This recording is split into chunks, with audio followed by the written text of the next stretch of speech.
Halo, Assalamualaikum teman-teman.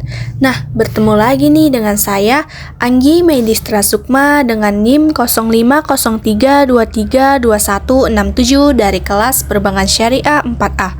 Nah, kali ini saya akan membahas materi mengenai teori uang dalam Islam. Yuk simak video selanjutnya ya teman-teman. Nah, kita perlu mengetahui nih teman-teman, apa sih pengertian uang itu? Jadi, uang adalah alat tukar yang diterima secara umum untuk membeli barang dan jasa, serta melunasi hutang. Dalam ilmu ekonomi, uang juga didefinisikan sebagai segala sesuatu yang bisa digunakan sebagai alat pembayaran, penyimpanan nilai, dan satuan hitung yang sah. Nah, adapun sumber hukum uang. Uang itu di dalam ekonomi Islam merupakan sesuatu yang diadopsi dari peradaban Romawi dan Persia. Kemungkinan karena penggunaan konsep uang tidak bertentangan dengan ajaran Islam, dinar adalah mata uang emas yang diambil dari Romawi dan dirham adalah mata uang perak warisan peradaban Persia. Perihal dalam Al-Quran dan hadis, kedua logam mulia ini, emas dan perak, telah disebutkan baik dalam fungsinya sebagai mata uang. Misalnya dalam Quran At-Taubah ayat 34 yang artinya, "Hai orang-orang yang beriman, sesungguhnya sebahagian besar dari orang-orang alim, Yahudi dan rahib-rahib Nasrani benar-benar memakan harta orang dengan jalan batil dan mereka menghalang-halangi manusia dari jalan Allah. Dan orang-orang yang menyimpan emas dan perak tidak menafkahkannya pada jalan Allah, maka beritahukanlah kepada mereka bahwa mereka akan mendapatkan siksa yang pedih."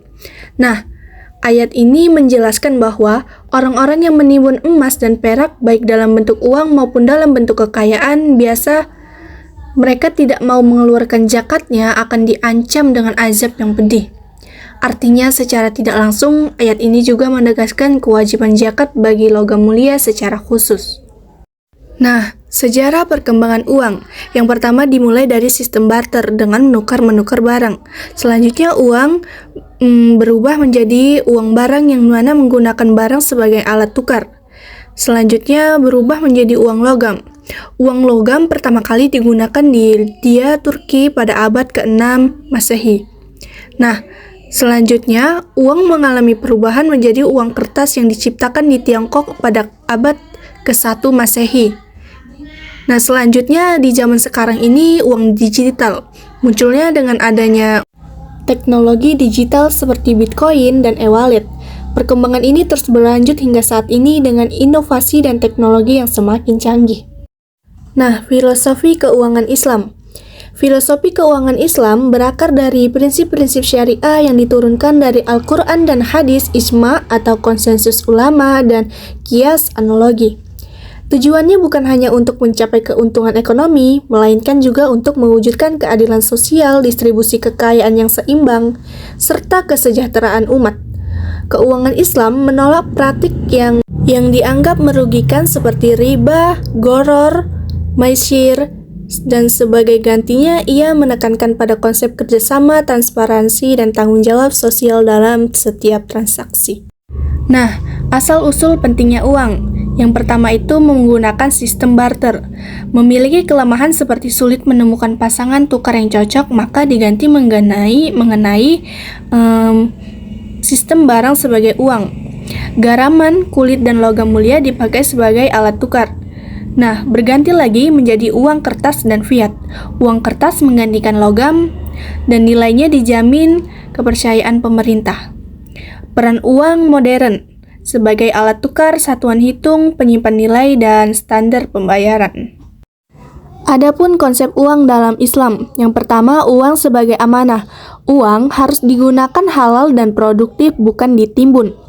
Yang kedua itu konsep uang dalam Islamnya dia ada larangan riba, di mana transaksi uang harus sama dan sebanding tanpa tambahan riba. Nah, yang ketiga itu dia ada etika transaksinya. Nah, di dalam etika transaksi ini dia harus berlaku adil, transparan, dan membawa manfaat bersama. Nah, teman-teman, ada juga nih jenis, fungsi, dan sistem mata uang Islam. Jenis mata uang itu ada dinar emas dan dirham itu perak sebagai mata uang real utama dalam Islam.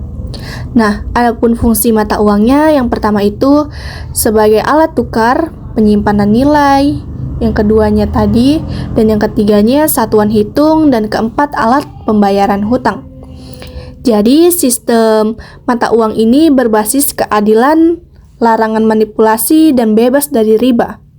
Di dalam modernisasi ini, uang kertas dan digital itu diperbolehkan jika sesuai syariat Islam. Sekian itu saja dari saya materi yang dapat saya paparkan mengenai teori uang dalam Islam. Sampai jumpa di video selanjutnya teman-teman. See you!